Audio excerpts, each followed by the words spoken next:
Hey, gentlemen, we're going to be going through the very last chapter of the purity section of the book. And as you've seen in the book, the purity section is the longest because there's just a lot to talk about there. There's a lot as guys that we've got to deal with, and especially because it's just not dealt with a lot, especially through a biblical lens. We really had to camp out here and walk through so many of these topics to talk about because there's so much to deal with on this. But here's the last one, and really attempting with this chapter to give you some practical steps. Even though some of the areas have obviously been practical, this one's really a sum up and what can we do to really begin to build purity into our lives and defeat the things that we need to defeat in our lives. So this last chapter is called 7 Steps Toward Purity. Here's just a few things to think about in this chapter. Numbers 1 and 2 of the steps, we really have to think about true admission and dealing with our sin, confessing to God. And obviously sometimes in sins that are very pervasive and recurring in our lives, we can get to the point where we just kind of give up even confessing, and we cannot do that. Like, that's so important to continue that. And so while this kind of may seem Christianity 101 to a lot of guys, really understanding the importance of confession to God and the admittance of sin, how important that is. And then we go on to Numbers 3 and 4, where it has to do with moving us out of the isolation, which so often happens with the area of purity, and moving us into accountability where the answers can be found. And I talk there about Alcoholics Anonymous and other addiction organizations that help, and all of those same things apply, just the importance of a place of grace and offering accountability. So this whole idea of in your small group, you aren't really priests to one another, but you're confessing sin and helping each other like a pastor would do, like you're pastors to one another. And so then lastly, we talk about the jumping. Let's just jump down to number 7, this idea of principle of replacement. That's really, really important, and that's really spoken to a lot of guys over the years, of just the idea of if you spend a lot of time in anything of sin, if you're going to really work hard to stop it, you're going to need to replace it with something. And the best way to do that is to actually ask God, like, okay, God, if I'm going to give this up, show me what you want me to replace this with.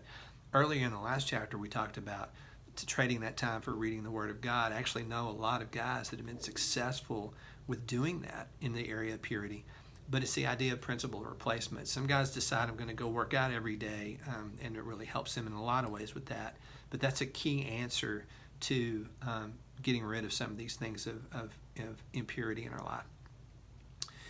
Okay, so let's go through the discussion questions now for this very last chapter 7 of 7 Steps to Purity.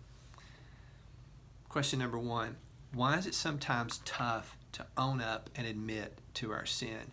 Especially when we're going to start confessing that to brothers in the Lord in a small group. Like, why is that so hard? And what causes us to either want to ignore something in our life that's really bad or even deny that it's there?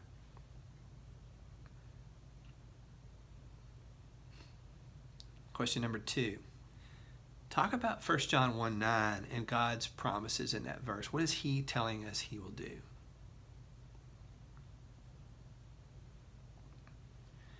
Question number 3. Even though God has made confessing sin really very simple, what are some ways that we make it difficult or we complicate it?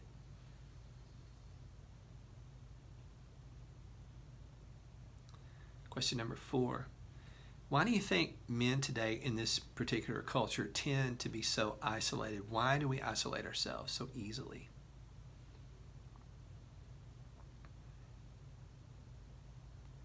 Question number 5. Why do you think accountability tends to be so effective in helping us stop bad behaviors? When we're truly accountable to one another and we give each other permission to help us stop sin, how is that effective over just confession?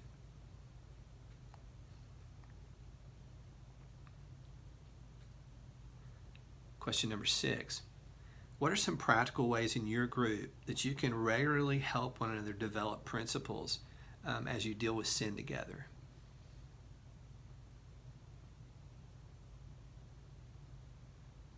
Question number 7.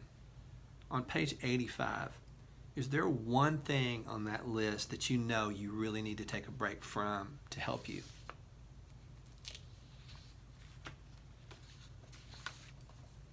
Question number 8.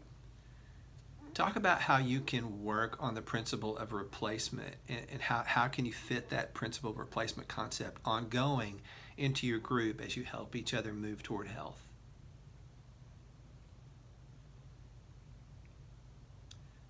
Question number 9. Discuss the second look concept and how you can practically begin to avoid that and help each other.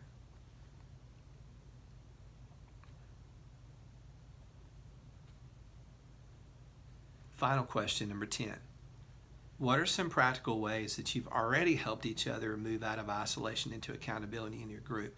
What are some ways that you need to go deeper still and you haven't yet, and you need to begin to do that